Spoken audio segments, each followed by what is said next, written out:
La la la la la la la la la la. La la la la la la la la la. La la la la la.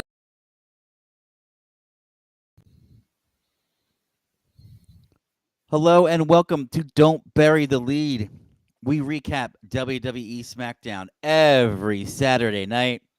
My name's John Zindel. I'm joined by Dom Scarcella. Dom, go ahead and tell the people a little bit about yourself. I feel like a luchador tonight, hiding behind my mask here, but it's the new mic setup. We'll see how it goes. But hey, enough about me and the cosmetics here. We've got a wrestling show to talk about. John, don't bury the lead. What's our top story from SmackDown for January 10th, 2025? Dom, we don't ever bury the lead. And let me tell you something. We don't bury the lead, and the lead is the main event of SmackDown, where Jacob Fatu and Tama Tonga take on Cody Rhodes and Big Jim, Jimmy Uso. And Fatu and Tama Tonga get the win after a little interference by Kevin Owens. And the show ends with Kevin Owens and Cody Rhodes going through a table on the outside of the ring. And a lot of chaos there at the end. But so we have Fatu and Tama Tonga winning this tag match. Dom, what'd you think of this main event? This main event was it was booked mid-show because Cody Rhodes and Kevin Owens had a confrontation earlier that involved fighting into the stands. And it seemed like it could have been a pretty good match, but it was basically just there to get us to yet another Cody Rhodes, Kevin Owens brawl to end the show and go off the air. They fight through the crowd again. I mean, Cody winds up leaving Jimmy by himself in the ring 2-on-1 to go fight with Kevin Owens through the back of the arena and then reemerge at one of the side areas there where the fans are. And they wind up, as you said, going through a couple of tables in the production area as the show goes off the air. Meanwhile, in the ring, poor Jimmy Uso, he did all he could, but eventually Jacob hit him with a DDT and then a top turnbuckle moonsault for the pinfall. Match went about 14 minutes or so. There was only one commercial break in there, so it's a pretty decent length match. I thought it was going all right until the end with the schmaz stuff. So, I mean, there was no Solo Sikoa on the show, so this was Jacob Fatu and Tama Tonga just kind of on their own. I don't know what to make of it. They were all over the show. They were, right? Fatu and Tama Tonga. Well, Dom, we have some chats coming in, so maybe we'll have very good. What here. do they think? The morning, Fixer guys. says good morning. Let's Tama, be honest. Go ahead. Come on, let's be honest. Tama and Jacob were never going to fall in line with Roman. Oh, sure. Yeah, I don't think the Bloodline versus Bloodline angle is over. And nor do I want it to be. In fact, I'm a little miffed that they basically had Roman beat up Solo Sikoa twice. I mean, Solo got creamed in War Games. Mm-hmm. And then his very next match, meeting one-on-one with Roman, he gets beat clean in the middle of the ring. Yeah, he's slowly becoming Jobber of the Year. Right. Oh, my goodness. And he was our MVP, too. Yeah, he's going to go from MVP to Jobber of the Year. I like some stuff about this match. And sure. I probably kind of sound like a broken record here, but I really like Jacob Fatu. Mm-hmm. The Fatu, the pop-up Samoa drop is really cool. The I love you solo. When he goes, I love you solo, and then Big Jim hits him in the stomach. I'm going to call him Big Jim because that's what he's going to be kind of calling himself recently, Jimmy Uso. Sure. Big Jim gets punched in the stomach, or punches him in the stomach as he's doing it. He doesn't finish the line. But the crowd really reacts to the I love you solo when he's like this. Uh-huh. And they yelled solo. He yelled it loud enough that the crowd could hear him. I love you. And then as he gets punched in the gut, I could hear the crowd go, Solo. Yeah, so that's really over. I think he really gets it for a guy coming into the WWE with just MLW experience. I had no idea who he was. He's very good. Mhm. There's a lot of people that get called up from NXT that aren't any good. There's a lot of people that are from the indies that come in and they look a little lost. He's not lost. He's really good. He's a good find for WWE. Mhm. I like the bionic elbow that Cody did, which I think I like that a lot, and that balances out the dive he did. So that's where I'm at with Cody. Not a whole ton to this match. It didn't have a lot of time, considering we had 3-hour show. They somehow didn't. They somehow had to cram this in. Mhm. But yeah, Fatu and Tama Tonga win. When I saw Big Jim come out, I said, "Okay, he's the one that's going to get pinned, huh?" It always feels like that. I don't think I've seen him win a match in a while. He's been putting people over. For sure. He looks kind of good doing it. I mean, he had his moments in this one. I like the double team move he and Cody did, where Cody superplexed Tama Tonga, and as they landed, Jimmy hit a top turn splash on him. Mhm. But Jacob Fatu didn't let the pinfall go all the way through. He broke it up. So I think but he still looks okay in there. Fixer said this about Solo and Roman. Pretty much got squashed in the Ula Fala match. I did not see Raw's debut on Netflix. John, you did. So you and the Fixer maybe later can go over some of that. Maybe Cheap Heat, the Italian goodbye there. Tell us what you thought of the Raw debut and anything that may be in it for us here. Tonga Loa, poor guy that he's out here because he would be valuable in this Bloodline versus Bloodline stuff. But Tama Tonga and Jacob Fatu, like you're saying, they seem pretty polished. They're letting Jacob Fatu do some mic work now. He cut the promo in the back, in some of the skirmishes, not being, formally interviewed by anybody. But he's doing more vocal work, not just the "I love you" solo screaming from the ring. So he's maybe emerging as a real go-to guy and maybe a leader for those times when Solo's not on the program.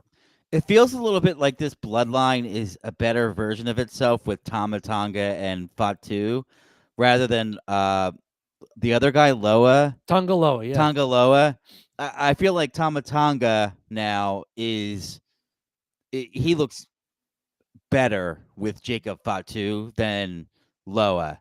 So I kind of like this, what they have going between the two of them. And especially they got both of the two of them. The company really trusts them because they had them all over this show. Yes. Do you want to go to some of the other places we saw them earlier in the show? Yeah, we could do that too. I have another chat here. Don't know what to think about KO, and is he working with Tama and Jacob, or is it coincidental? Yeah, there's a lot of gray areas. Same thing they're doing with Drew McIntyre.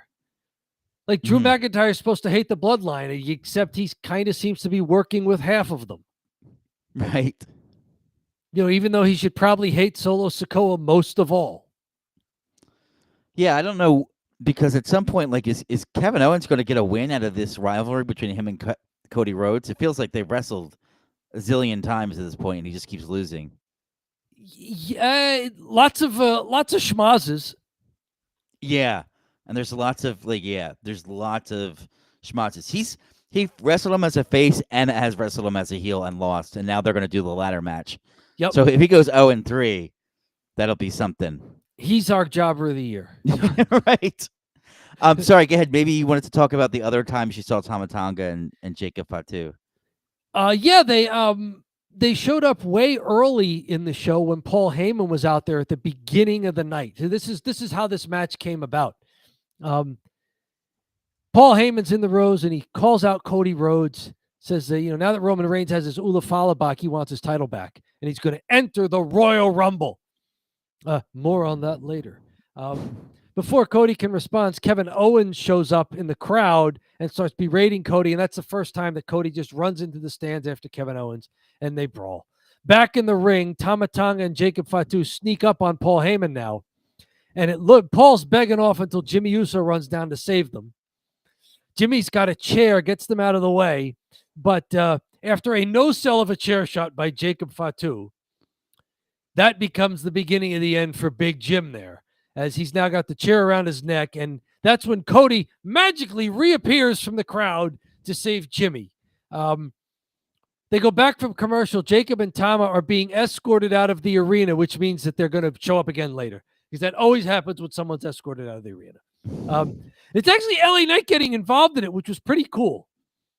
Like, the security's having trouble getting Jacob and Tama out of the ring, and LA Knight comes over and like throws Jacob Fatu out, slams the door behind him, and then says something to Nick Aldis on his way out to the main area, because his match is coming up soon. And Nick Aldis kind of gives him the smirk there. Like, thank you for that.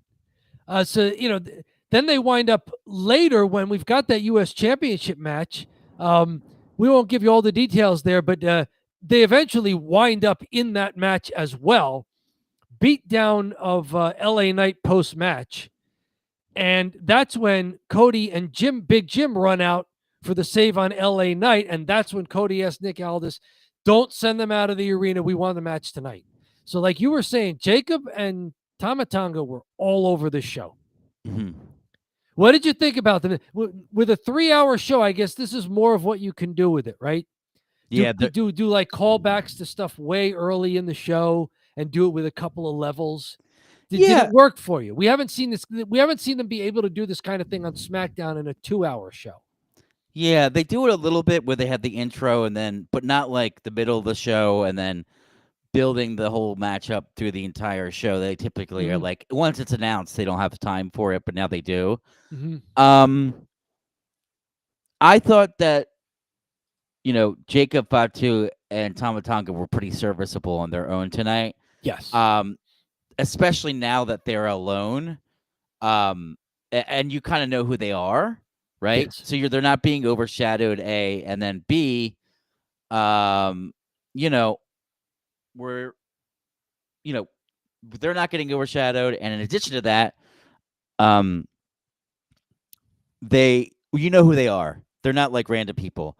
Motor City Machine Gun. We're figuring out who they are. They were the champs. You know what I mean? A little bit. Yep. They kind of eased you in.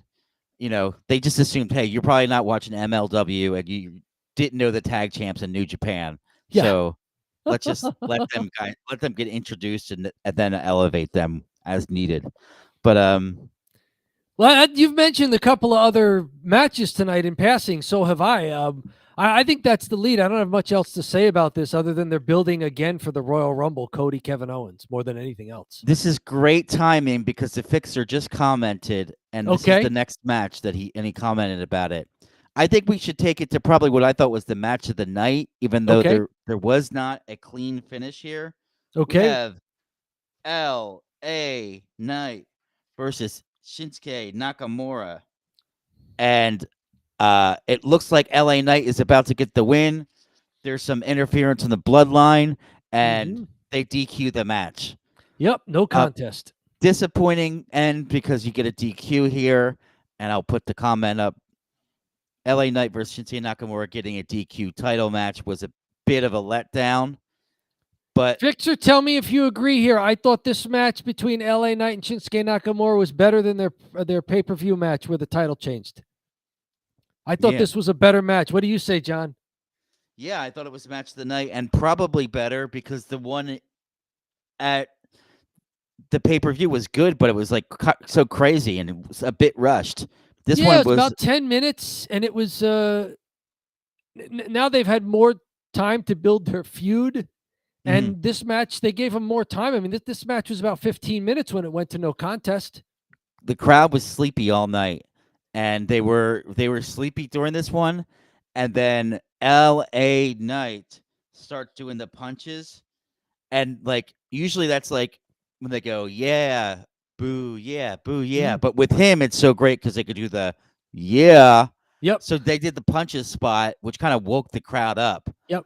And then LA Knight does the LA Knight to the crowd. Yeah. So that in the middle of the match, I think was really smart because I had seen some matches earlier where the crowd was dead and nobody's selling to the crowd. So I think LA Yeah. Knight did a great job selling to the crowd, waking them back up. Yeah, he was the beginning of the second hour of the 3-hour program, and yeah, he woke up the show. Yeah. People were sleepwalking, right? Right, and he something else I noticed. We've talked before about the "This is awesome" chants.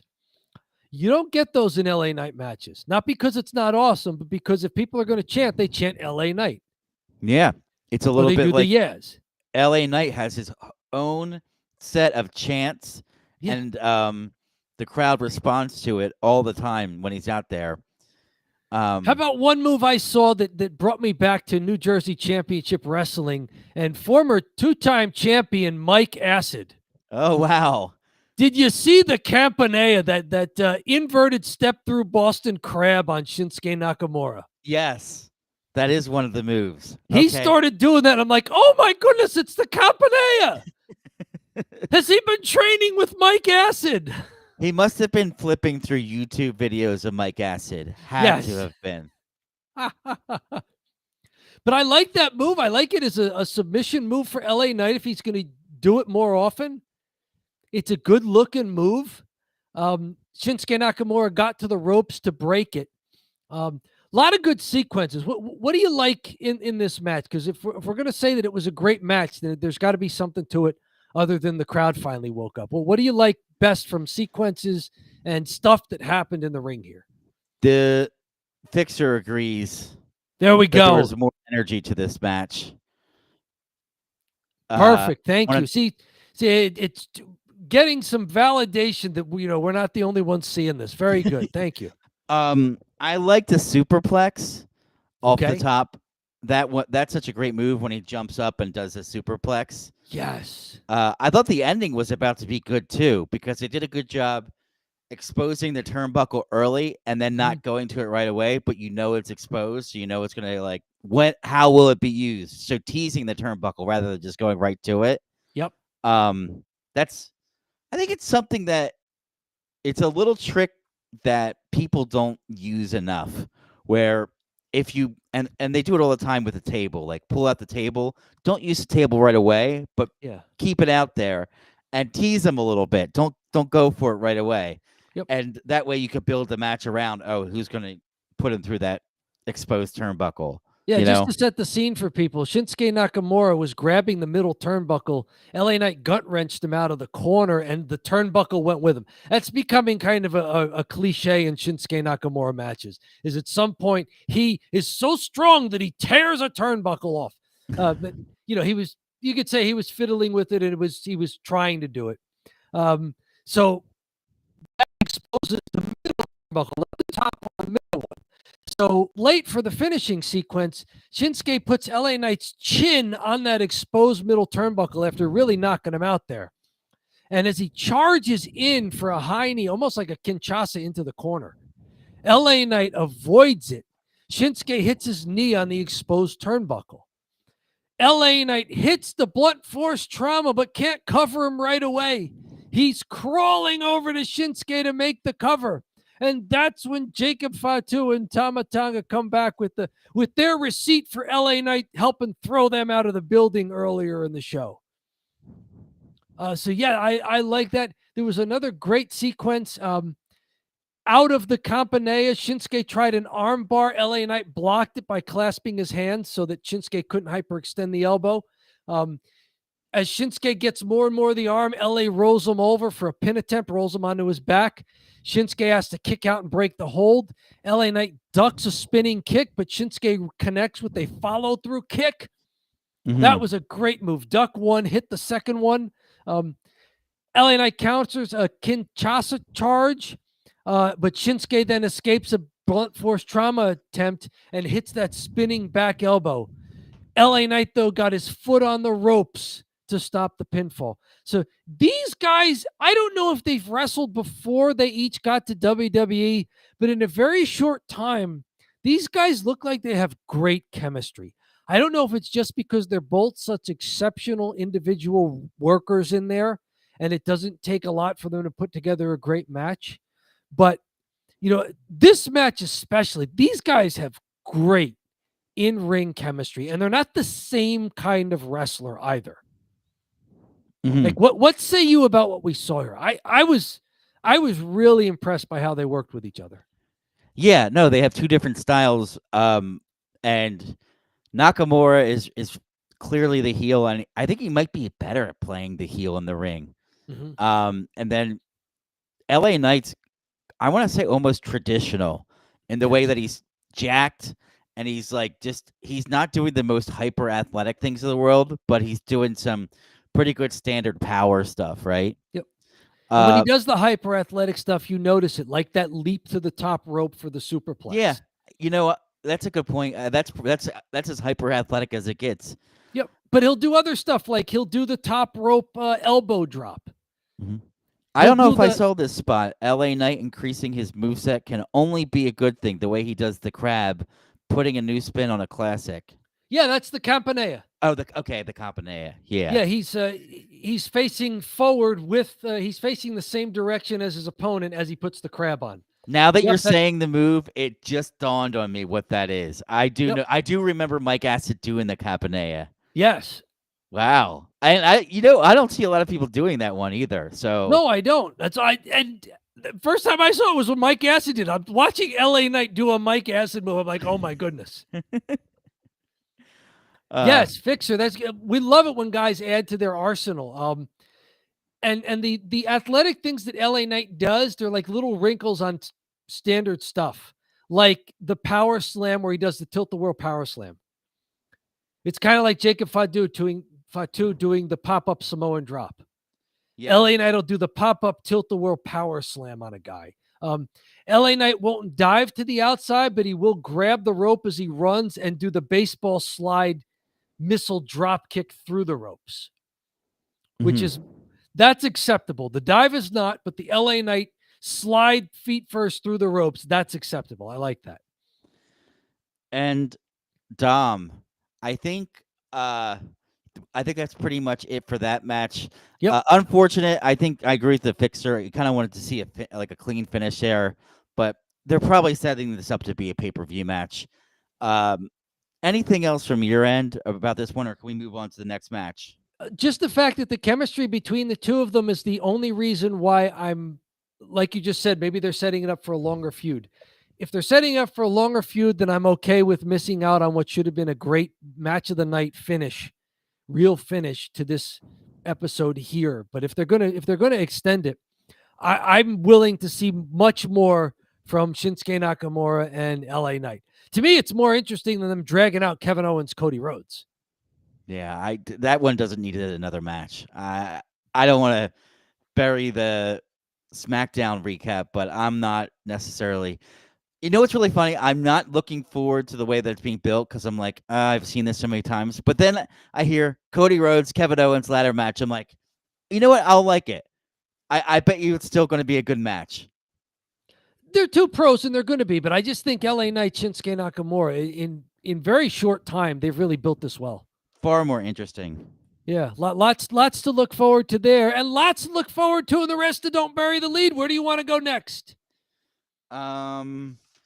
Let's go with the next match, how about we go with the opener, which was the opening match at least. Mishin versus Chelsea Green, and Chelsea Green goes over after a little hooker crook by her Secret Service. Is that what they called her?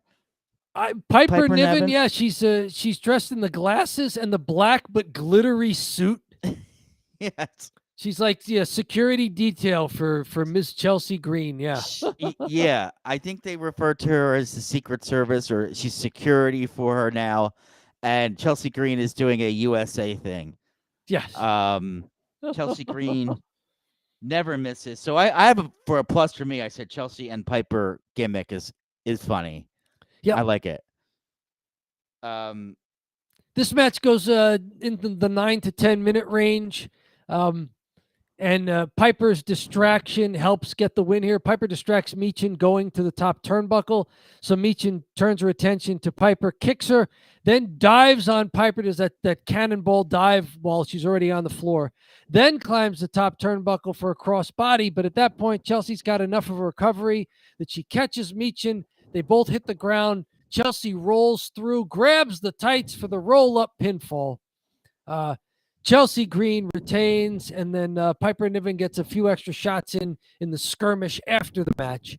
But yes, Piper Niven with the glittery black suit. Yeah, and I think the grabbing of the tights, that is an old Vince thing, where that was the finish of every heel match. It was like the dives. It was like the dives where you saw it every match. It was like every Raw was like there'd be a roll up and he's got the tights, and Michael Cole would really emphasize he got the tights. And yeah, so it's good to see it rarely used now, so I'm okay with it. But you know, I always harken back to the 2018 Vince era when like wrestling was horrible. Yeah. And so if only dives could be as rare as the grabbing the tights roll up. Yes, if only. I'm telling you, I haven't seen them as much, so maybe they are listening to the show. Fixer says pretty much Piper is her secret service. So yeah, it's quite a role reversal because originally it was Piper Niven kind of like big sistering Chelsea Green for a while. You're right. And now it's turned. Like Chelsea's got the belt, she's the star of attention, and Piper Niven just likes being the enforcer. They have a good duo. They're both two totally different like looks of people. Yes. Both are good in the ring, and both, I would say at this point, both are good characters. You know, right? Yep. Like Chelsea's hilarious. Yep. And Piper can kind of go along with whatever Chelsea's doing as like her second in command. And then I know they kind of teased this before with Jade and Bianca, but they're like, you should lose Chelsea. Like there's that one moment when they're going to lose Chelsea. She'll lose, when she'll smarten up and not be with Chelsea anymore. Maybe, that's we have maybe another match to go to where we saw that play out, right? With Tiffany Stratton out in the ring, and she's basically mocking Nia Jax for falling for it. Tiffy got a babyface pop, but then basically cuts a heel promo, saying that, she basically suckered in, lured in Nia Jax until she was ready to turn on her. What'd you think of this promo, Dom? I'm curious because this is the first time we've really seen her talk. I thought she's got the entitled voice inflection down. Yes. Which makes me think that even though the crowd's cheering for her, she's still doing heel stuff. Like this was a heel promo. She got a babyface pop, but this was a heel promo. And then, Nia Jax interrupts her. She walks out with the mic and says, "You ungrateful little shit." Yeah. So I liked it when Nia got involved. Nia was great on the mic tonight. Yes. Did she notice what she did? When she noticed the crowd was kind of drifting away, she got the crowd to chant Tiffy time. Yeah. Like that's a classic heel move of, if the crowd's losing it, see if you can get them to chant for the baby face. Mm-hmm. Rather than, turning it into a mess of, just them booing the heel. Get them to cheer the baby face. Yeah. Tiffy time was hilarious. She was doing things like she would call everything that had the word with the T in it, she would call it a Tiffy. Like it was Tiffy time, and she's going to the Tiffy top because she's got her Tiffy title. She's bubbly but cocky. Yes. You know what I mean? She's got the inflection down. I think that's the best way to put it. And she's got the gimmick. Mm-hmm. Right. She's like, it's good that they're keeping her on course and not making her turn too hard into the babyface lame face thing. It's like, no, she's a heel, but people like her, so we can kind of tease her being a face. But she's very gray right now, right? Mm-hmm. She's gray, but the fact that they're trying to not turn her, like you just said. They're not doing a hard babyface turn with her yet. And that becomes obvious because after Nia Jax comes out, so does Bayley. Bayley says she actually deserves a title shot because she's the one that got screwed out of her title by Tiffany Stratton's interference. Then Bianca Belair and Naomi come out and say, no, we deserve title shots because we've been screwed out of the title by Tiffany Stratton and Nia Jax. And after they have a big old schmoz, which includes Tiffany Stratton bailing out of the ring and then sneaking up to the top turnbuckle to moonsault all four of them, Nick Aldis comes out and says there's going to be a fatal four-way match for the #1 contendership, and it's going to start right now. And hey, don't bury the lead. Bayley wins it, and Bayley is a babyface. So we're going to get Bayley, Tiffany Stratton. Bayley's a babyface. They're not hard-turning Tiffany Stratton just yet. Yeah. What do you think of this fatal four-way for the #1 contender spot? Yeah, Naomi versus Nia Jax versus Bianca versus Bayley. Bayley goes over. I did not see that coming, but then I was like, oh, wait, they all came to their ring with their gear on. I was like, okay, then they're going to do the fatal four-way for the #1 contender. I didn't see it. Obviously, I don't know how you could possibly predict that, but I thought that they all worked together pretty well, all things considered. Fatal four-ways are usually a mess. So it wasn't a total mess, which is good. They seem to try to keep two people in the ring at once. So two dance partners would leave and then two would stay in. They kind of do that with the triple threat as well, but they did this with the four-way. I think that's the best way to do it, or at least seemed to be the best way to do it. There was a really cool four-way Samoan drop onto Bayley where Nia Jax hits the Samoan drop and Bayley takes it, and Naomi and Bianca kind of like toss her off the top of the ropes as she's doing it. It's kind of like a superplex. Up on the second turnbuckle, Bayley and Nia fighting. Nia gets Bayley up in the fireman's carry there just as Bianca and Naomi recover. And so they turn it into like they double power bomb Nia as Bayley winds up taking the worst of it on the Samoan drop. Yeah, Bayley gets destroyed. Nia eats it too. And the other two are just like knocked silly just by pushing her over. The sheer size of Nia. Yes, and that went to the commercial break. This match winds up going around the 18-minute mark. I thought it was long, yeah. Longest match of the night, and I don't think it was too long. Like, it's not like people were getting bored of it.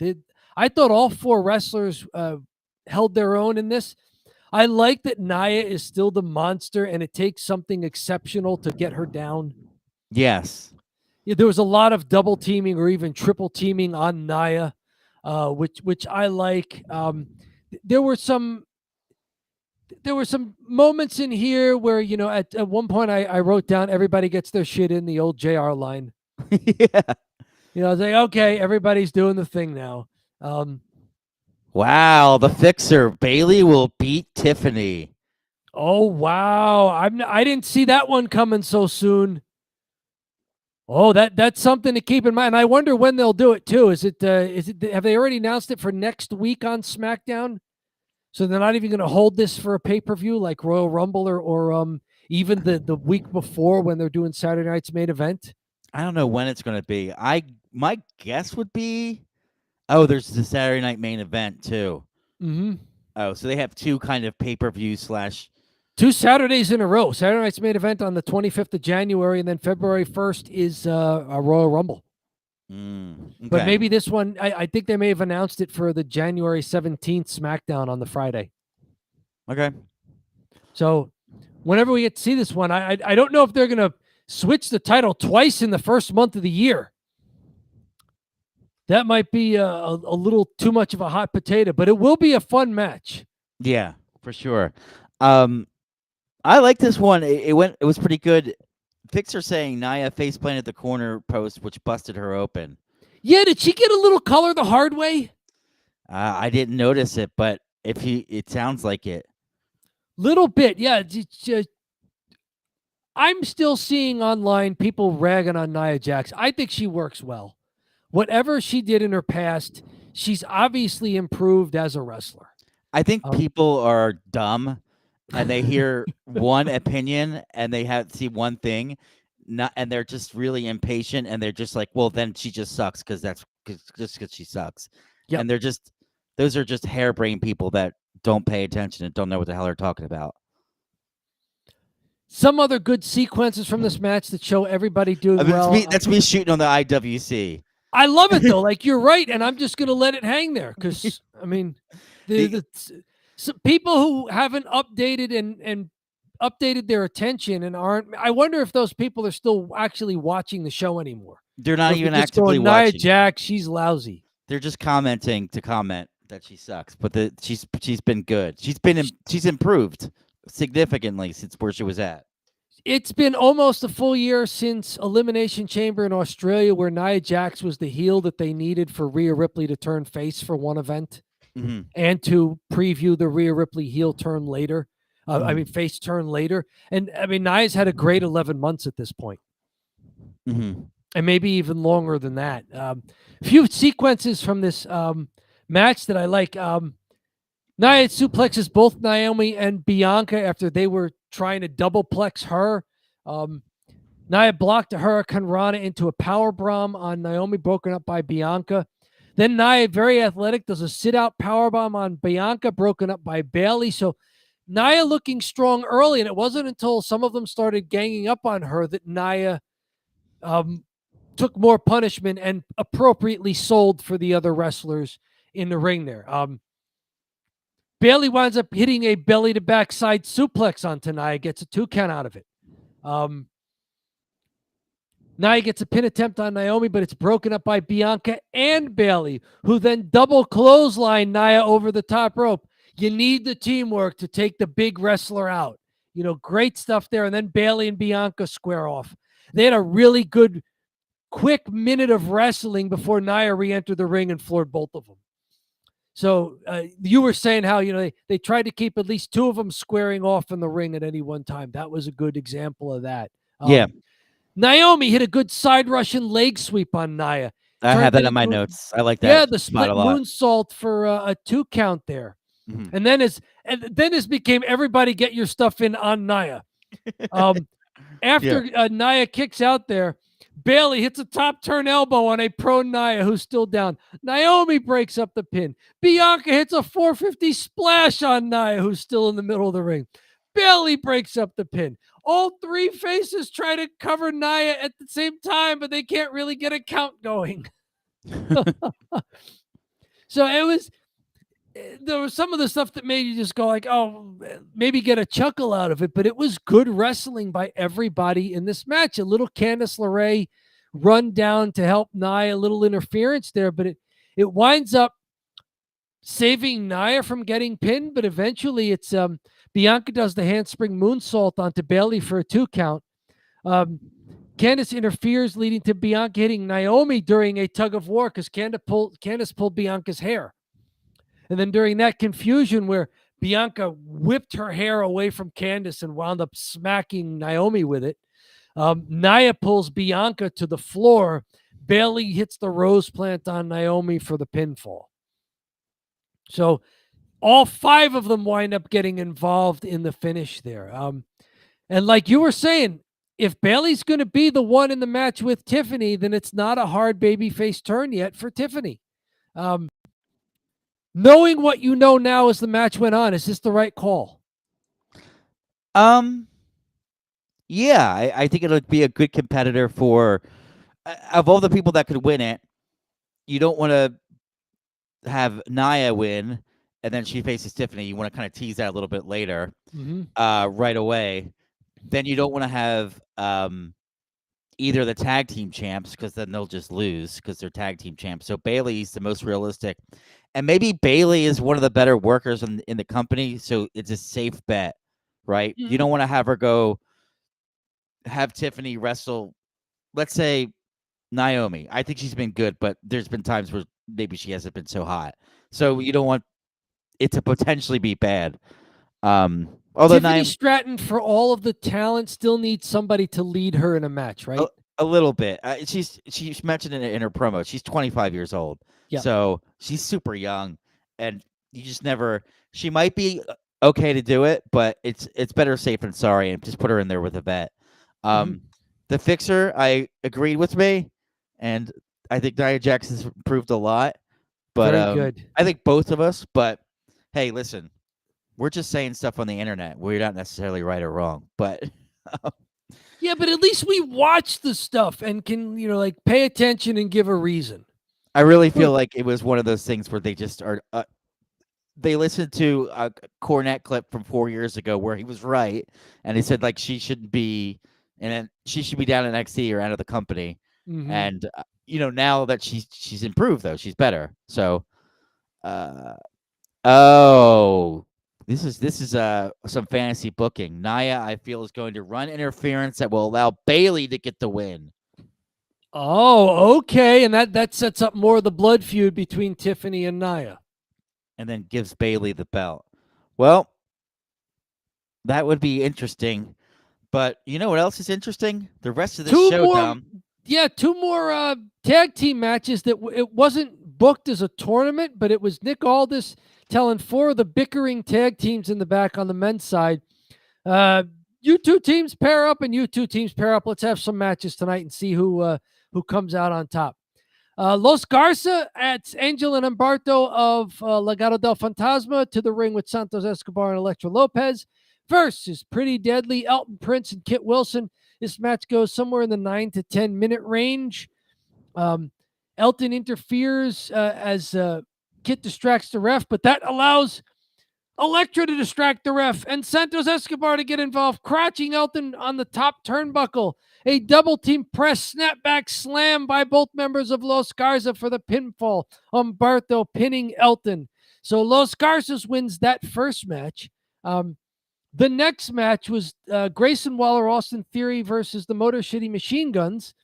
And that one goes about 9 minutes. The Motor City Machine Guns hit the Skull and Bones, which is the combination top turnbuckle slam and kind of back DDT for the pinfall.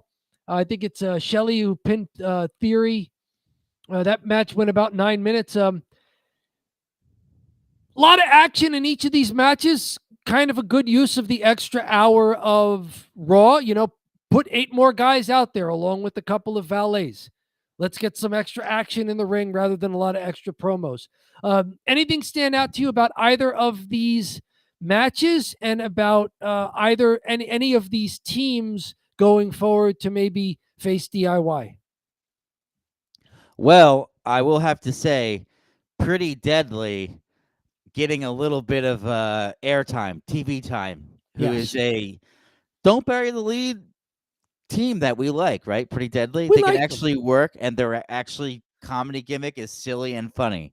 A lot of times the comedy gimmicks don't get over, but they are over. So that's the one thing with the extra hour. You get to see some of these guys that you probably wouldn't have seen tonight, right? So you get to see Pretty Deadly. I think the only thing that's notable is Pretty Deadly lost. I guess they didn't win. They didn't lose clean. So there's still that caveat, right? Or did they lose clean?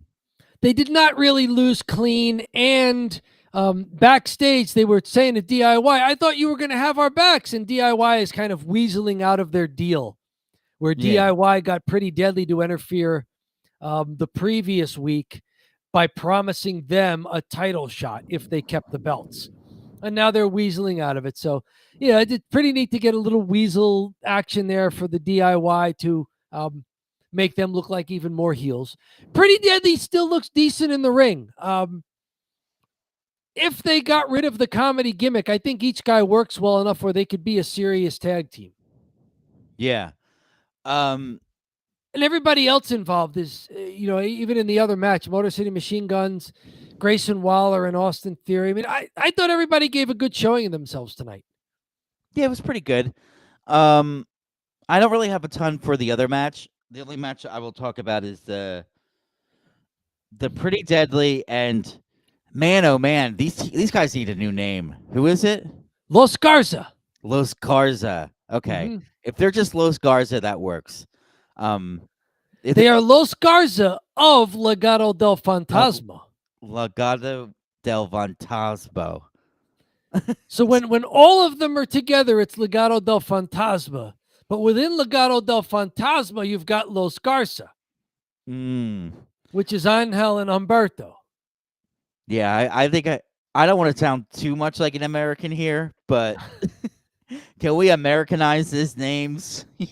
Can we call them like Juan and Jose? You know, like it's like reading it's like reading the menu at the Mexican restaurant. After a while, you're just asking the waiter, "Look, this is just meat, cheese, and a tortilla, right? It's It's just a taco because that's what I want." Like it's the old Jim Gaffigan line about being a waiter at a Mexican restaurant, one of his jobs, and it's like people would keep asking him, "What's a burrito?" "It's meat, cheese, and vegetables in a tortilla." "Okay, and what's an enchilada?" "That's meat, cheese, and vegetables in a tortilla." Just different variations of it. Right. It's just different ways of combining the things, different textures. We're trying to keep the names straight. And even if they were like totally not ethnic names, it may still be too much to have a faction that has a name and then a tag team that has a name within the faction. And then everybody else has their own name anyway. And it may be a little too much branding within branding. Yeah, like the Bloodline, you just call the Bloodline. It's just the Bloodline. And the tag team, they're the tag team of the Bloodline. Like it's just one name. Yeah, from the Bloodline. And we have Fixer likes the Motor City Machine Guns. They have a lot of the most polished double team sequences. Yes, they've been doing it for a long time. Yeah, and just want to shout out everyone that's on the that's joined us tonight. Fixer, thanks for all the chats, guys. Feel free to hop in and let us know what you thought about SmackDown or what you think about the WWE program in general. Hit the like button, subscribe, do all the YouTube things if you'd like. And if not, that's okay too. But yeah, thanks for hopping in and talking to us on the chat. Anything else we'll talk about here with SmackDown, Dom? Wherever you are watching us on the live stream right now, thank you very much. But like John said, the mother load of our content is at the YouTube channel. Don't Bury the Lead, a wrestling channel on YouTube. That's where you get the recorded versions of all of these live streams, plus the edited videos that you make, John, so well, and the hashtag shorts that are under 60 seconds. Subscribe over at the YouTube. Like, comment if you enjoy commenting. We got almost 500 comments across all our videos in 2024. We are closing in on 1,000 subscribers. Subscribe for free. If you want to do the extra join option, you can subscribe at the premium level. We've got options for you. Show us some love out there and Don't Bury the Lead land. Yeah, I like it. I think it's drive time. I don't have anything else from the show other than putting a bow on it. Dom, let's do it. It's the thumb drive, right? Yes, it's time for the thumb drive. All right, I will put it in front of my Wilson backyard fence there. The thumb drive is where you and I distill this entire program we watched into a simple thumbs up or a thumbs down. There are no ties. There are also no star ratings, no letter grades, no number grades. You're taking this course. Pass, fail. Dom, we're not Dave Meltzer. No. This isn't 7 stars at the Tokyo Dome. This isn't 2 stars at the TD Bank Arena in Boston, Massachusetts. No. No star ratings. We just give a simple thumbs up, thumbs down. Was the show good or was the show bad? So ready, Dom? I am ready. 3, 2, 1. Oh, 2 thumbs up. Dom, why'd you give it a thumbs up?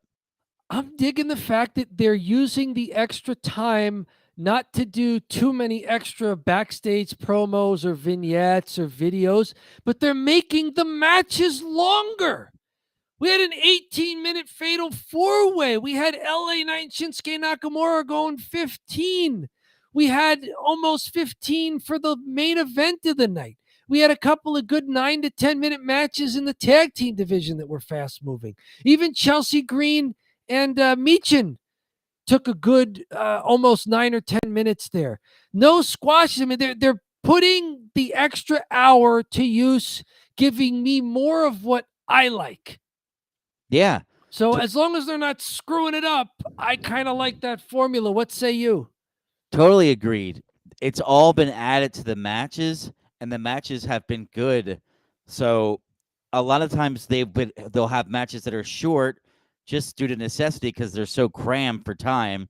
Mm-hmm. And you have a match, maybe it's like got a commercial, and then you come back and it's just over, and that's Yep. like their match. But you're really getting a lot more wrestling in general.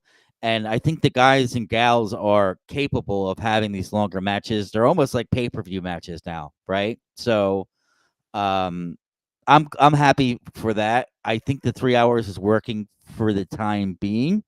I don't know how long it can keep up, but as long as they still have the momentum, it could be one of these things where it just continues to work. So happy with the longer matches as well. Shinsuke and LA Knight was a treat, and a nice surprising good match was the Fatal 4-Way with Naomi, Bailey, Nia, and Bianca. Yeah, everything's worked well enough, right? We don't mind it being a 3-hour show if that extra hour is going to be quality stuff. Thank you. LA Knight had the best match of the night. We've been singing the praises with you, Fixer. Yeah. So, as you know what? I'll tell you what, Dom. You see this shirt here? I do see that shirt. EAGLES, Eagles. Eagles. And guess what? I got this shirt for free. That's as cheap as it comes, I right? was going to say, that's cheap. Is it also warm? It is warm because my radiator is pumping out the heat right now, and it's too big for the room. So it's very warm where I'm at. Okay. So that's why you're wearing a cheap T-shirt. This is why I'm wearing the cheap T-shirt. There we go. We mosey on over to Cheap Heat. It's cheap heat. All right. What do you say about cheap heat here, John? What are we going to give the people here in this segment? Cheap Heat is where we talk about trending topics in the pro wrestling world. We talk about the WWE. We talk about AEW. We talk about other things that are happening with pro wrestling. This is really kind of the bread and butter of our channel because it kind of follows the trend, and the algorithm of YouTube loves the trending topics. I'll cut these down and make shorter videos as we kind of have our hot takes, if you will, about the different trending topics. Those have done well. We also released this section, this whole as a full video. So look out for that if you're in YouTube. And Dom, anything you want to add here? Just that, yeah, it's cheap and it's heat and it's fun because you and I we pay attention and really watch one quality show a week that we can recap. But we also understand that the pro wrestling world in the US and worldwide is bigger than the one show we watch. It's even bigger than the one brand that we watch. There's a lot more going on. And so we want to expand a little bit beyond the one SmackDown that we recapped in detail here. That's so right. Let's start. We got, maybe you've heard of the Golden Globes. The Rock was there, and he had his daughter, Simone Johnson, with him. And of course, wrestling fans on X are going, oh, that's Ava, because she's apparently the NXT general manager. So Yeah. you've got The Rock bringing his daughter with him to the Golden Globes, and all the wrestling fans going, the NXT GM is there, chilling at the Golden Globes with people who I don't know really at all. Selena Gomez, Benny Blanco, Zoe Saldana. It sounds like a faction in the WWE. I don't know. Right. Who is this? Yeah, who's this new faction? Benny Blanco. Benny Blanco sounds like a Vince McMahon name that he would. It's alliteration. He loves alliterations. It sounds like an old Vince name. Benny Blanco. So there they are, and everybody loves it. Of course, this is The Rock was on Raw recently, the first Raw on Netflix, and helped out by The Rock's appearance and a lot of other things going on, including this dive by Seth Rollins. Raw on Netflix took the #1 spot on Netflix top 10 TV programs in the U.S., surpassing the Squid Game Season 2. So a successful debut on Netflix for WWE Raw. And maybe we'll talk more about that a little later because it was an unusual show. Mm-hmm. They kind of booked it like, and I saw Triple H even admitting this in some news conferences afterwards, that they booked it like it was almost a standalone premium live event.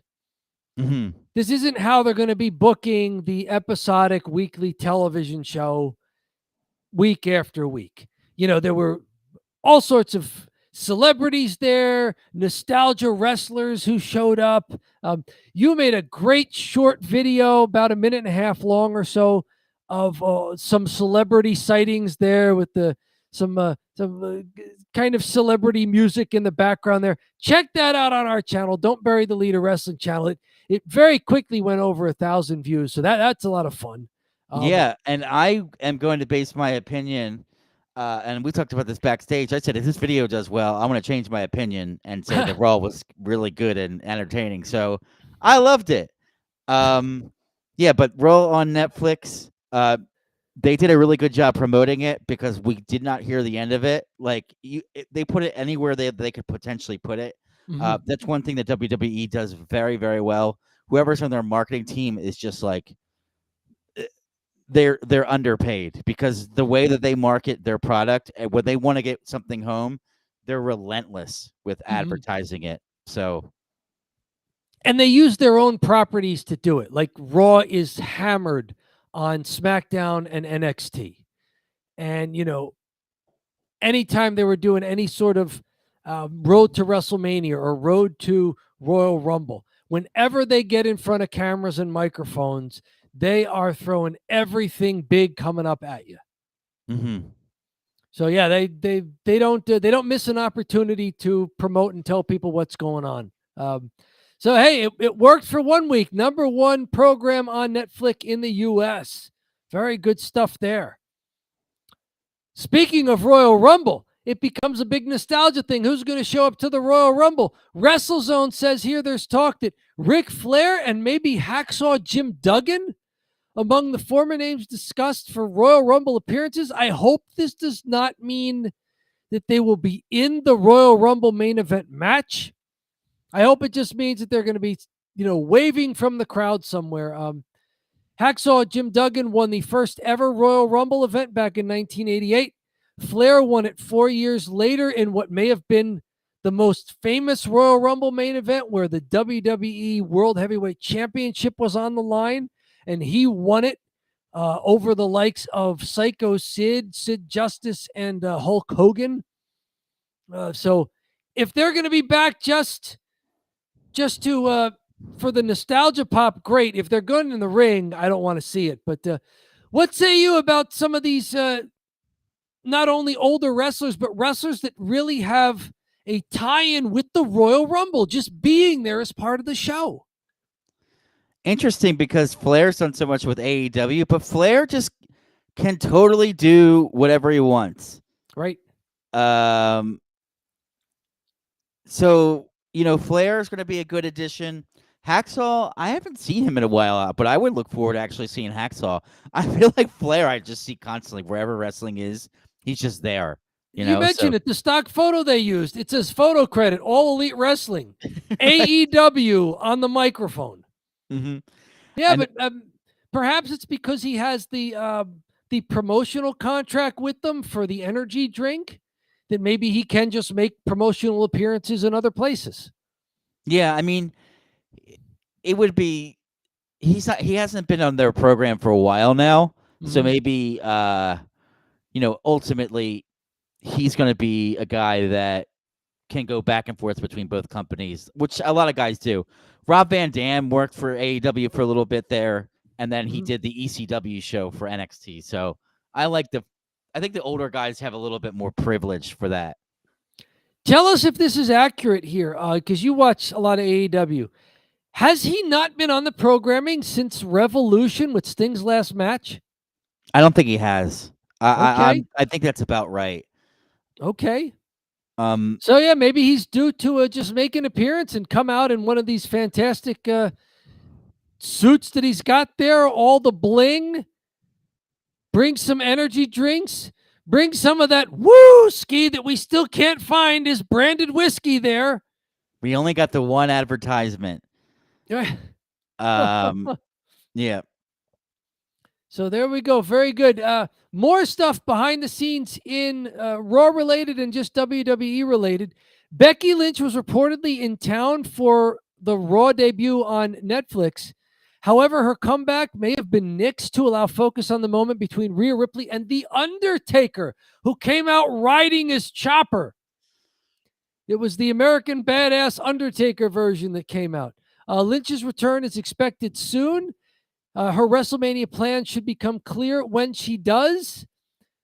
This also comes to us here, WrestleZone, quoting Sean Ross Sapp from Fightful, that Lynch was not planned for the Raw on Netflix premiere to begin with, even though she was involved in the advertising of the premiere show. I'm not sure about that, but Sapp confirms that Becky Lynch has agreed to a new WWE contract since her previous deal expired in June 2024. Lynch always planned to return, and the two sides expect to work together again. Becky Lynch is definitely back in the company now, as is Charlotte Flair, according to PW Chronicle, saying they have a source inside the company. Both of the women now officially appear on the internal active WWE roster once again. So maybe two big returns coming up.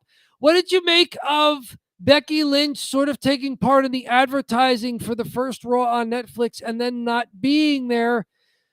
I mean, was it that big a loss not to use her? Because you watched the first Raw on Netflix. Does it hurt her return if they save it for something else? What say you there? I think that doesn't hurt. That it's okay that she wasn't on the Raw. It is good to see, and I think Sapp is pretty reliable with the contract stuff. I mean, who knows? It could be, but I think Sapp's one of the guys that they leak the information to, so he can leak it to everyone. So it always felt like Becky Lynch would be back in WWE. And I think the time off was valuable. She was pretty stale when she went away, and she has a child and everything. So when got she comes, small daughter, yep, the toddler age. Yeah, as a person with a kid, it's like that's crazy that you're trying to work pro wrestle and do that. Yep. And being on the road really is the killer. So it's good that she took some time off. She'll come back. Same thing with Charlotte. And we know Charlotte has been struggling with the injury. So looking forward to having both of them back. It's been like a year since that match with Asuka.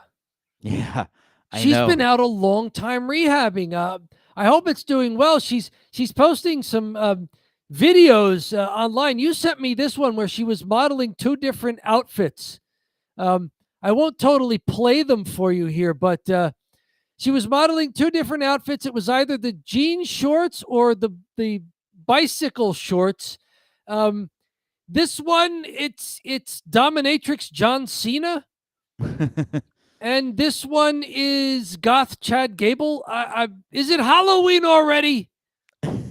I think she's just itching to get back into the ring and doesn't know really what to do. So she's just like doing TikTok stuff. Right now, it looks like she's not wearing knee braces in either of these photos here, although you can't tell on this one. It looks like she's got some lean muscle there. Perhaps she's rehabbed all the way and is ready. But I mean, you can't tell too much from a photo like this. But it looks like she's kept herself in shape. I wonder if the muscle tone and the timing is there for the leg that was injured. But hey, it's good that she's keeping her name out there. And of course, we're getting reports that she's back on the internal roster. She's ready. What do we have here? You know who I miss? Alexa Bliss. Yeah. They did her a bad turn there. Yeah, she was part of the comeback of the Uncle Howdy thing, and then she just kind of disappeared. Was it because she was pregnant and took some time off, not only to deliver a child, but to raise her child for a while? I do wonder if she'll be back, though. She's kind of in that Candice LeRae mode. She's really undersized, but she moves well, and she's got a look to her. Yeah, she was one of the top people coming up years ago. Okay. Like one of the top women wrestlers, but she kind of did have a fall from grace, if you will, as she hasn't really been on TV. But she's like married and has a kid with a pretty big musician, so maybe they're like looking to move on from the wrestling thing. I don't know, Okay. or they're just taking a huge break, and she could do like a little bit of here and there, but she might be kind of done. Well, that's something for us to look into. Thanks. Thank you, Fixer. Alexa Bliss. We'll maybe look into whether or not she's making a comeback there. If I see any headlines involving Alexa Bliss, I will pay closer attention to it. See if she'll be back soon.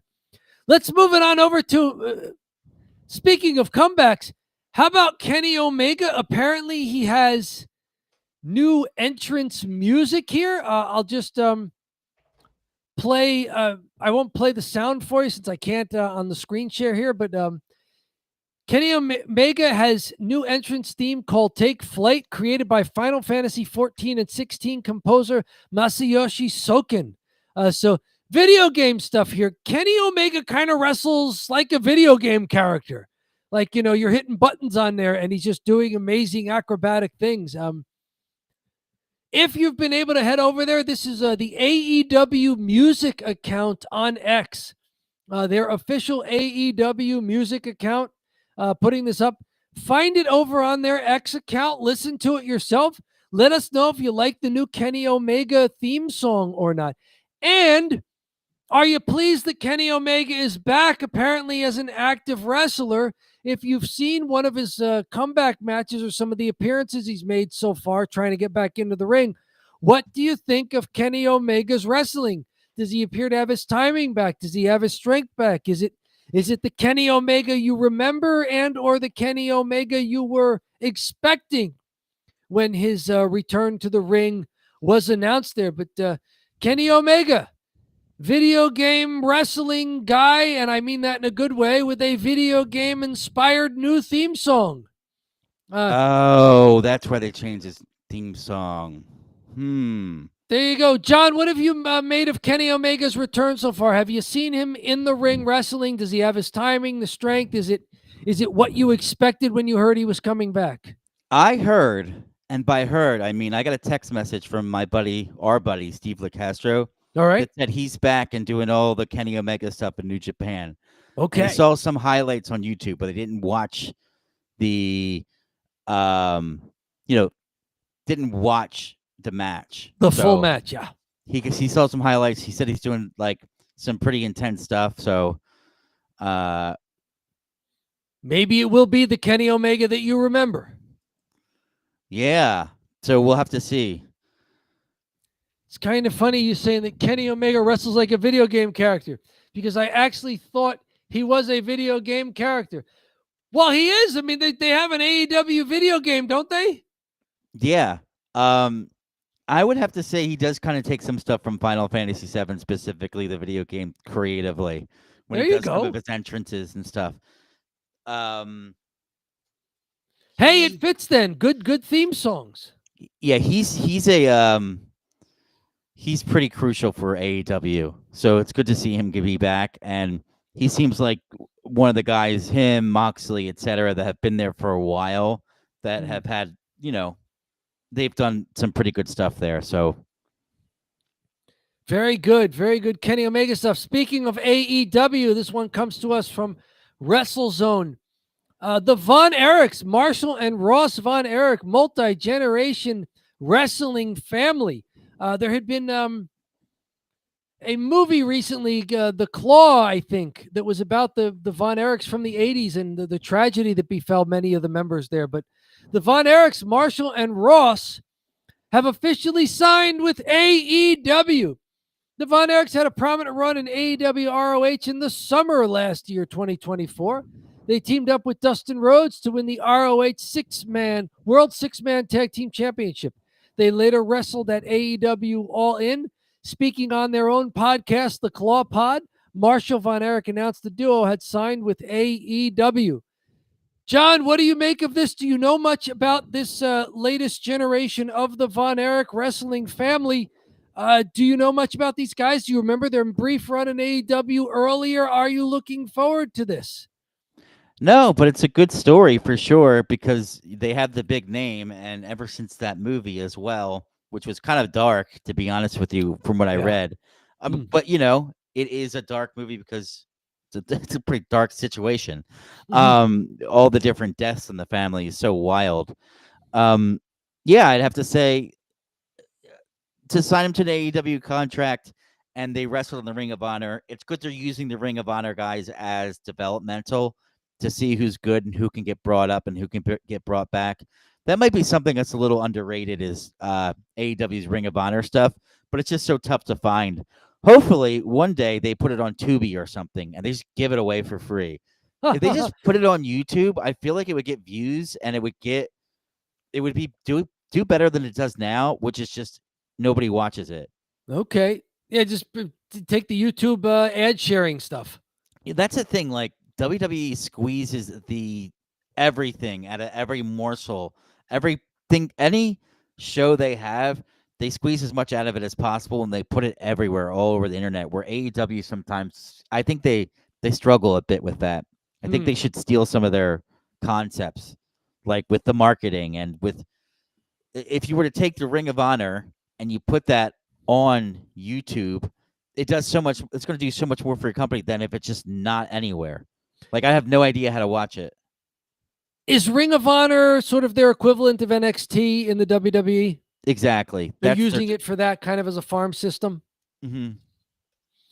Okay, very good. The Von Erichs have not wrestled on AEW ROH programming since September due to an injury to Marshall. So them announcing that they've signed with AEW, if that happens to be true there, I guess that means that Marshall is recovered from his injury and he and Ross are ready to go. Something to look for.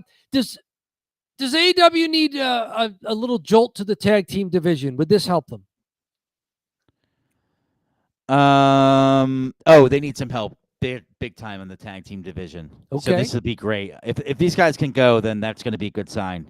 Okay. I think that might be the weakest point of AEW this at the moment is because they have Private Party, have the titles, but there doesn't seem to be too many teams vying to get after Private Party. So I think it's an area they need to improve for sure. Okay. Outside of the wrestling ring, this comes to us from WrestleZone. Seth Rollins. Seth Rollins was part of the initially titled movie Captain America: New World Order. The film has undergone extensive reshoots as well as a name change to Captain America: Brave New World. It appears that they reshot all of the scenes that Rollins was a part of. He's now not a part of it anymore. He told Insight with Chris Van Vliet. It was the aforementioned reshoots and rewrites that did it. Rollins jokingly asked, well, does my non-disclosure agreement still apply if I'm not in the film anymore? I would guess not. They wrote him out of the film. So he apparently did some work for them, but wound up on the cutting room floor. It's too bad. Seth Rollins is one of those guys who, he's a pro wrestler, but he's not a pro wrestler who has such a unique outlier physique that you couldn't see him just being like a Hollywood action star or something. No, like Braun Strowman would stick out like a sore thumb on a Hollywood set. Yeah, he's not Seth a circus Rollins freak. could kind of blend in, right? Yeah. It's interesting that they wrote him out of the movie, which he already shot. I wonder if they paid him. He still gets paid. He probably got paid for the work he did. He probably doesn't get royalties from it if the movie gets released. And what's that say about what they thought of the movie? They're like, oh no. Change the name, rewrites, reshoots. Looks like they had some creative differences there. It did no indication at all that it has anything to do specifically personally with Seth Rollins. Just that in the course of them doing all of these creative changes to the project. I don't know much about the movie, but Fixer said there's no chance Captain America will make any money. Well, now with Seth Rollins is not in it, I'm not seeing it. Right. So there. Ha ha ha ha ha ha. Seth, it's interesting that he's not in it, because you feel like if it's a movie that they're desperate for people to see and they're going to have trouble, you throw a pro wrestler in there and hopefully you talk with that WWE about it, but sure, and then they'd be hyping it up all over WWE programming, for crying out loud. Which is what they're really good at. Because they do that all the time. So that's what I've got. It's unseasonably warm. It's pathologically frugal. John, what is it? It's cheap heat. All right, now I've got some questions for you since you saw the Raw debut on Netflix. I don't know if you want to do a cheap heat or the Italian goodbye, but I'm curious. I'm really wondering, because you mentioned WWE taking advantage of other platforms like X and YouTube. Not for the Raw on Netflix premiere, they didn't. They showed little brief snippets of matches that did not include any match finishes at all. Interesting. So they usually maybe give that stuff away for free. Maybe it's the Netflix deal that they don't want to be putting that stuff on the other platforms. But since someone like me who do not have Netflix cannot go through and get much information about what happened, do you want to inform me and everybody else watching, either on the live stream or in the archive, what you thought of the Monday Night Raw debut on Netflix there? I see the microphone just took a bump there. Good no-sell. Good no-sell for the mic. Yes. I try to keep things as positive as possible. All right. This is not a takedown wrestling show. Sure. We don't just watch it and dog everything we watch. No. We talk about the good. We talk about the bad.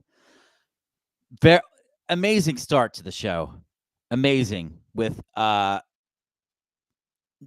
Triple H doing the speech. There's all these visuals, all these other wrestlers as they circle the ring, and there's a big giant, I guess you would call it like a curtain.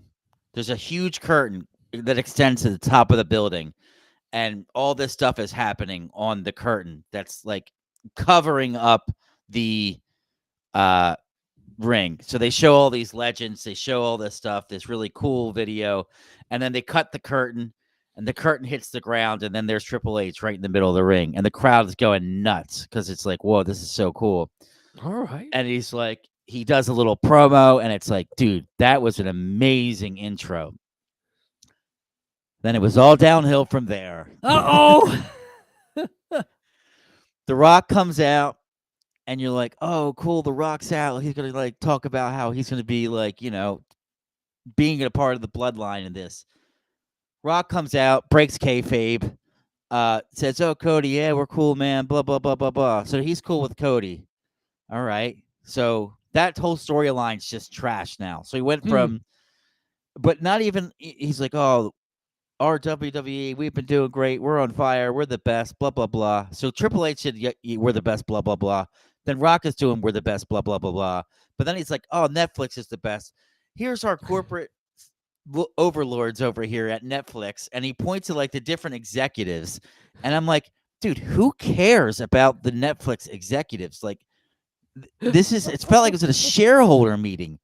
And he's like, yeah, like, oh, we're doing so great. We're so awesome. And I can't thank Cody Rhodes enough. He's been a great champion.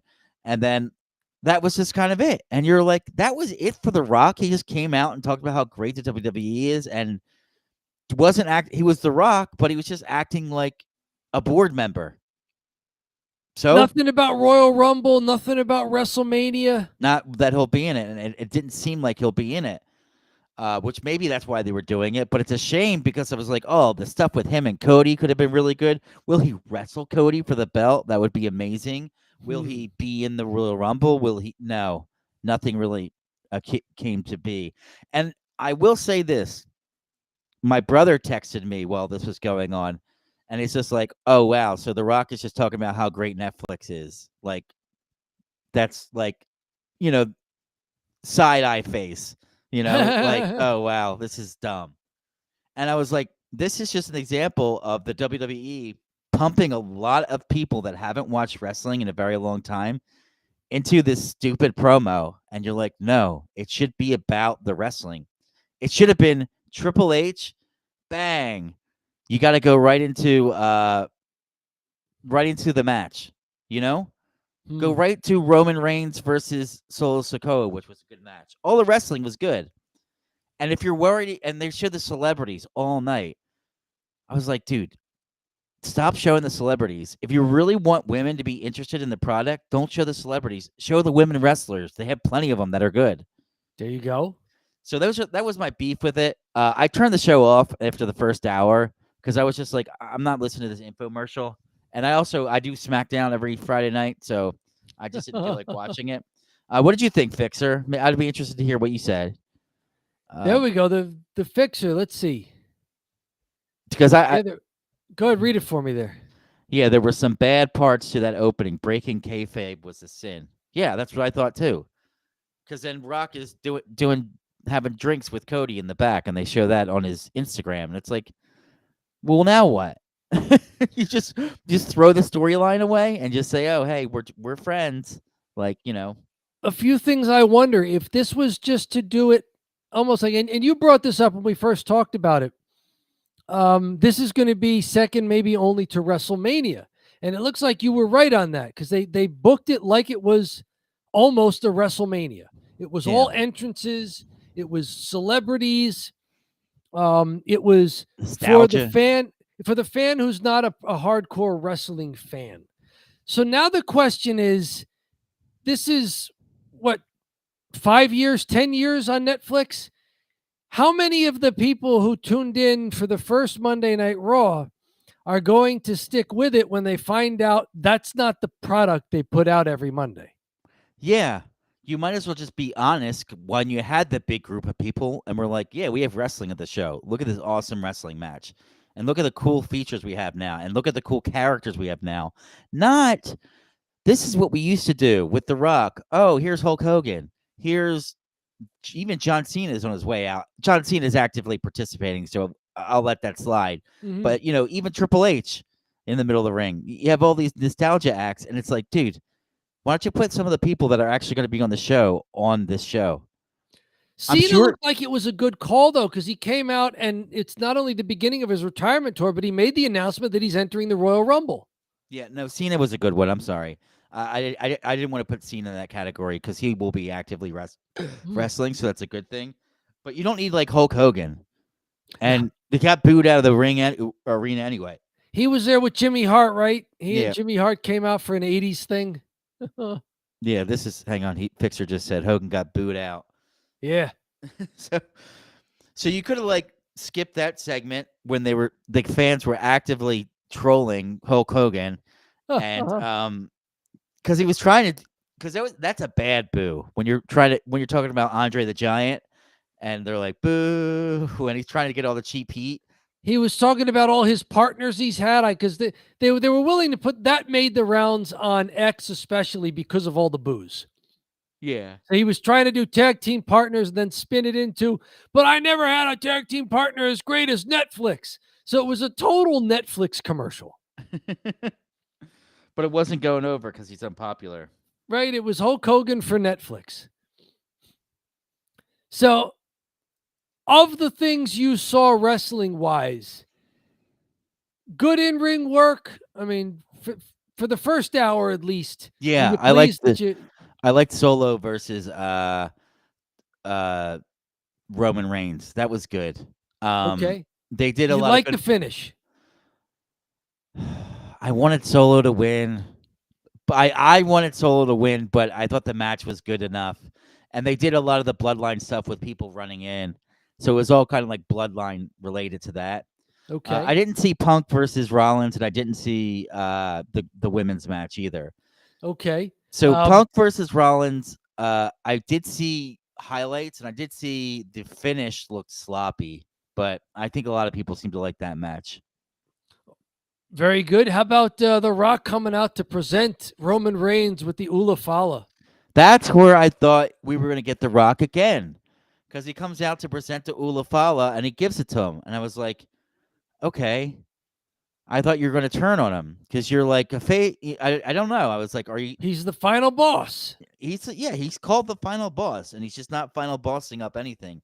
He No. was just doing Rock stuff for no reason. Not. It's like last year didn't happen. They just deleted it and he just started anew. And he came out with his belt and his glasses and the cocky clothing, and I was like, oh, he's the final boss. Here he is. He's got the props and everything. He's doing the character, and then he doesn't do the character. Exactly. He was disappointing. Boo that man. But that was disappointing. But at the end of the day, listen, I'm glad we picked SmackDown to watch. It's a better show. It just has wrestling. I don't got to deal with The Rock talking about how great the USA Network is. and it's the future and this and that. Oh God, so cringe. We've gotten 2 really good SmackDowns to start this year, haven't we? With all the hype for Raw and with SmackDown having to fill an extra hour, we've gotten to watch 2 pretty good SmackDowns, January 3rd and January 10th. And you know what, Dom? We're not Jim Cornette. We are not. We're not just going to sit up in here and bash every pro wrestling. I think we're in the Italian goodbye here, so I just... Probably, yes. We're not here to bash all wrestling. We're going to encourage it. We're going to err on the side of positivity. So, erring on the side of positivity, I see what they were doing. They were just trying to do the old school thing where you bring in the nostalgia acts. They do it for WrestleMania. They've done it for WrestleMania in the past.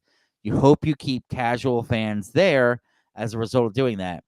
For me, I thought run it like a really strong, PPL, or what are they called? Premium live event. PLEs, yeah. Yeah, run it like a strong PLE, and put some awesome wrestling on, and yeah, the people will be like, oh, cool, rather than, oh, here's The Rock to talk about how great Netflix is, or here's Hulk Hogan. When, it's like, think of it like this.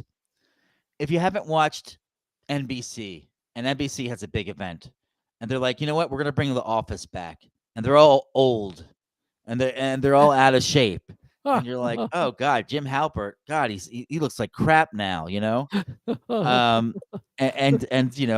you see it, and it just doesn't hit as hard. That's what happens with these nostalgia acts. They're old.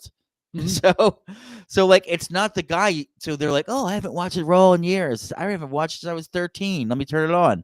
Oh, there's Rock. Oh God, he looks so different. He's on so many steroids.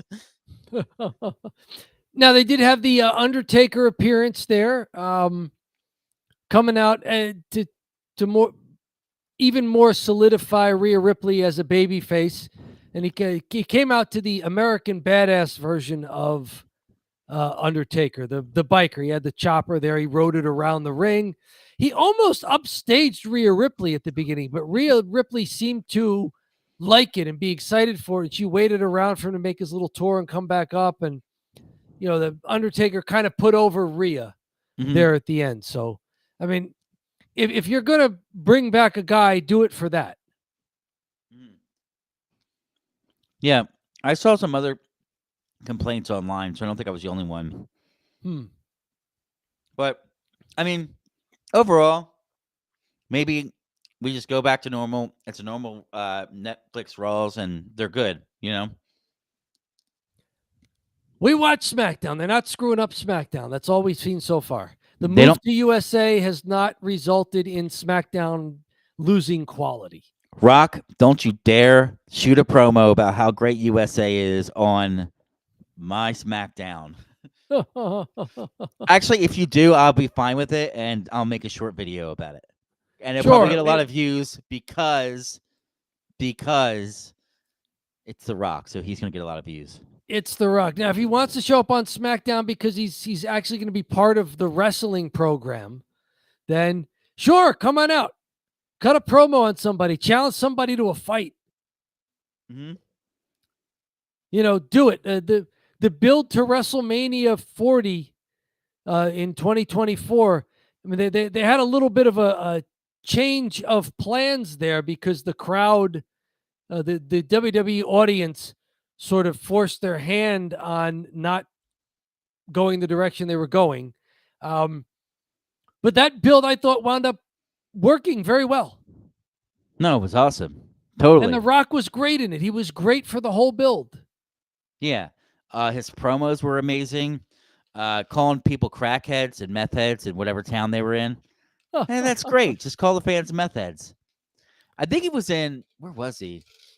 Salt Lake City or something weird like that. Called them all meth heads and stuff like that. Just like. And then at some point he beats up Cody Rhodes in the back. And then like he's in a town in the South and he calls them trailer park trash, Yeah. Like that's The Rock. The Rock that's going to be interesting and be part of the wrestling show. Yeah. So if that Rock shows up, then yeah, we'll do it. But we don't need a shareholder meeting in the middle of SmackDown. Speaking of meeting here, Dom, while we're meeting today, maybe you want to explain to the folks down at home what's going on with the mic. Oh, what's going on with the mic? I've noticed that I've got this mic here I used when I was in music. This one has an internal, what they call a pop filter. When you make sounds like peas that have pop, pop, pop, there's that puff of air that comes out. When you hear it to your ear, it just sounds like the consonant is supposed to, and other sounds like T's, sometimes S's that have a lot of breath in them. But for microphones, they pick up the air and amplify it as if it's louder than your ear would normally hear it. So a lot of times you hear recordings of people and it sounds way too much, way too breathy. You get these what they call plosives. When someone hits a P or a T sound, you'll get that, that pow of air hitting you.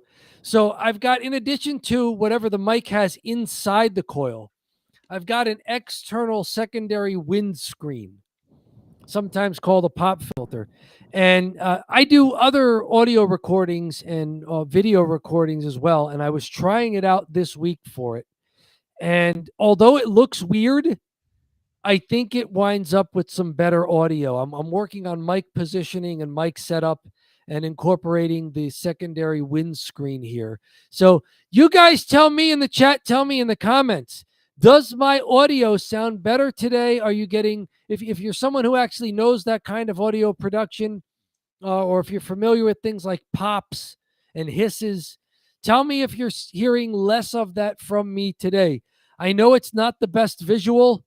I look like, I was joking earlier, I look like Wilson from Home Improvement, where, you would only see him behind the fence. So you'd miss him from the nose down. You would just see his eyes and part of his nose and his hat or whatever he was wearing. You see my eyes, most of my nose, and the headphones. Yeah, it is a Wilson vibe, but I think it works. I like it. It works. All right. I look like I know what I'm doing, or I don't know what I'm doing. Like, that's not how you set up a mic and a windscreen. It's like I have so little equipment here that this is the best I can do for rigging up a microphone into a seated position at a table. Yeah. Yeah, you can figure this isn't permanent, right? You can figure something else out.